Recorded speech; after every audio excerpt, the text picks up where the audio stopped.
Hello to all the lovely viewers. It's Agrovane from ALG, also known as Average Level Gaming, and I'm here to talk about New World, a new MMORPG set in a medieval magical island with no classes. The weapons you use will decide what you do. New World is the first game from Amazon Game Studios that was announced along with two other games, Breakaway and Crucible. However, those titles were eventually canceled.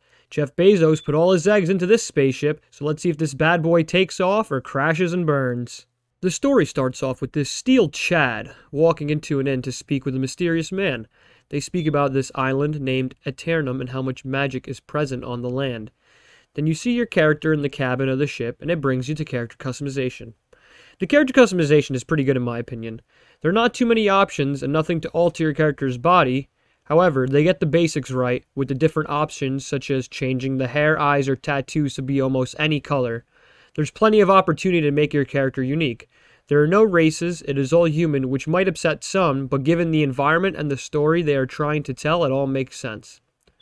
After you create your character, you have obviously upset the natural balance of the world because the ship immediately starts to wobble and dark pillars rise from an ocean creating a shipwreck. Good job. Everything was fine until you typed in your character's name. You were awakened to find the Steel Chad on the floor dying due to your actions, and a zombie sailor charges you as the QuickTime events begin. It's a clever way to teach you the basics of combat. After that, the Steel Chad turns into dust as you pick up some of his belongings, and the game begins to show you more controls. At the end of this grotto, you'll walk up a hill, which shows you this new world you've stumbled upon. Don't laugh at that, it was low effort. Anyways, after seeing the beautiful scenery, you climb down to a fog of darkness, or a wall of fog if you will, and you have ever played a Dark Souls game, you know what comes next. That's right, a boss appears. Not just any boss, it's the Steel Chad who seems to be empowered by the rage of losing his favorite ship. As previously stated, it was you who caused this, and he begins to seek retribution. After getting the boss to under 50%, you are met with a cutscene where the boss will become enraged and decide to use some sort of dark magic on you. And it seems that you teleport to the shore of the island of Aeternum. Aeternum is now your oyster, where you will do quests for those who need your help, learn about the resources and magic in the land, craft wondrous items, slow down the corruption taken over the island, enter a faction for PvP purposes, go on expeditions which will let you uncover the secrets of the past, and eventually achieve enough power or wealth to become the pinnacle human. That's right. If you work hard enough, you too can be a fisherman.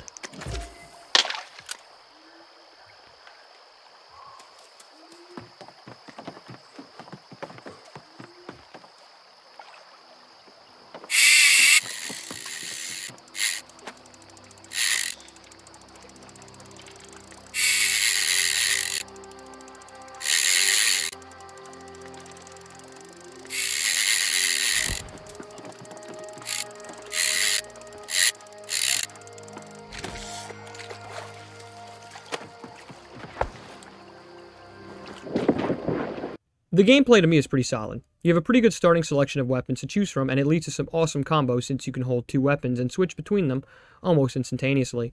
The list is sword and board, rapier, hatchet, spear, great hammer, great axe, bow, musket, fire staff, life staff, and ice gauntlets.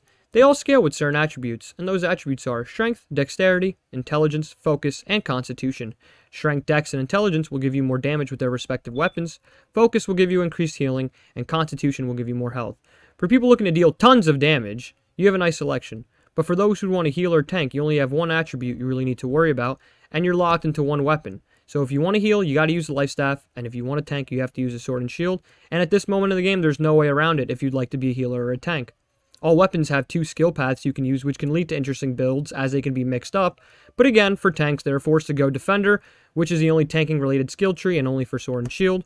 I understand it's only the beta, but for someone who likes a tank in other similar games, it's sad that tanks are forced to increase constitution, forced to use a sword and shield, and basically forced to level Defender as it'll only make tanking easier.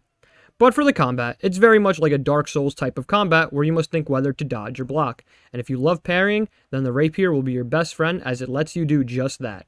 For ranged weapons, you'll spend a lot of time kiting enemies to increase your chance of survival.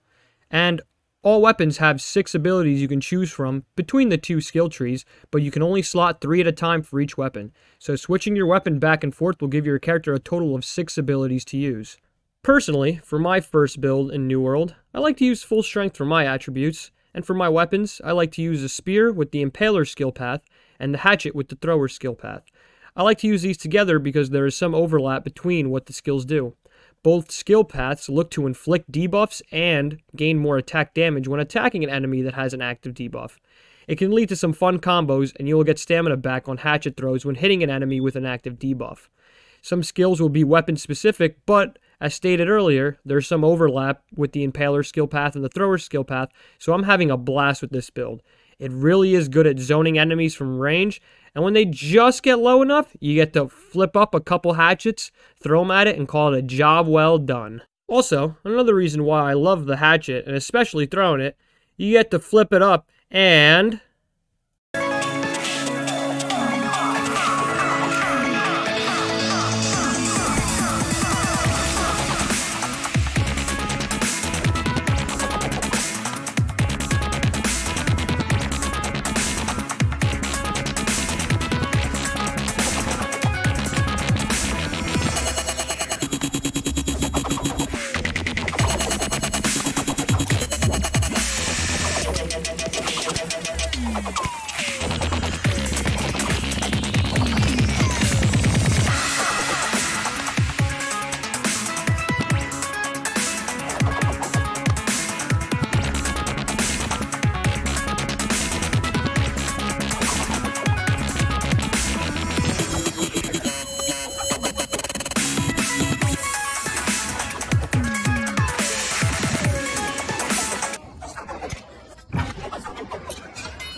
And for the PvP, I have limited experience as I have mostly focused on the PvE side of this game. However, the PvP is very interesting.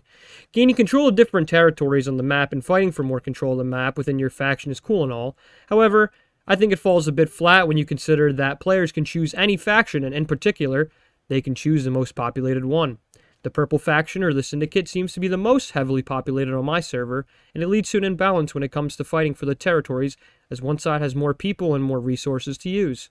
This can be a bigger issue if you flag yourself for PvP, but are in the least populated faction because you would be more prone to getting ganked by other players. Instead of running the fair 1v1, you might have the enemy call over their bigger and badder older brothers to come beat you up, while due to faction size, you might not have anyone in the area to come help you. Also, even on the leaderboard on the website, you can see that the Covenant is in last place with half as many points as the Syndicate, who are in second. Now, this was an event for streamers to give out free copies of the game, which is an awesome idea. I'm not taking away from that. But, as we can see from the leaderboard, and from my personal experience, the Covenant does seem to be the ugly duckling out of the three, which could have more severe disadvantages as the game gains more and more players. But, on a positive note, the War mode I like a lot. It's a 30-minute 50v50 slugfest with the goal being to siege the base, and if you're familiar with World of Warcraft, it is somewhat similar to the battlegrounds in that game, where you have one side on offense and one side on defense. You do have the opportunity to communicate with your fellow faction soldiers before the war begins, and you'll have the same goal, either defend those control points or murder everything in your path and create chaos for the defenders as you overwhelm them with your might. There are some complaints in the community about the spawning for defenders, but it seems that they are shorter and spawn closer to the points, but I personally have never joined a war, as they are at select times during the day, and I have never had the chance to, which makes me a sad boy. The soundtrack in this game is crisp, and from my experience, I have no complaints with it. All the sound effects sound good to me, and the music in some areas is awesome. For my example, when I was fighting the boss near the grotto area that you need to invade, I remember turning my headset volume a little louder because it just sounded good. The game does pretty well in this department, and I imagine in the expeditions and the other unexplored areas, it'll be even better. The graphics in this game are great, given how expansive the world is and how a good portion of the world is just things that are able to be interacted with, such as stones, trees, bushes, and more. The weapons look nice, and their abilities look even better, especially the flashy abilities coming from the Fire Staff and the Ice Gauntlets. It is not the most graphically intense game, however, it is definitely good for MMORPG standards, and overall, the world looks good when you walk around it. The scenery is nice, the enemies look good, When you get near corrupted areas, it's cool that it engulfs you in this red misty zone that tells you, yeah, you need to leave. Overall, I don't have any particular complaints with the graphics. They are solid and I enjoy them. But you know who doesn't enjoy the graphics? Those who have had their expensive $1,000 to $1,500 GPUs bricked due to the game. Which brings me to my next point. It was being reported that early into the beta, New World was bricking expensive NVIDIA GPUs and even some models of AMD GPUs.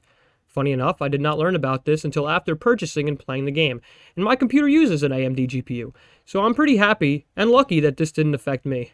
But if you or a loved one was subject to the New World bricking, you will not be entitled to financial compensation. So heed this warning when purchasing the game, because it's a pretty good deal for a one-time purchase of $40, but I cannot recommend buying this game if you're going to end up spending $1,540 if it bricks your nice new GPU.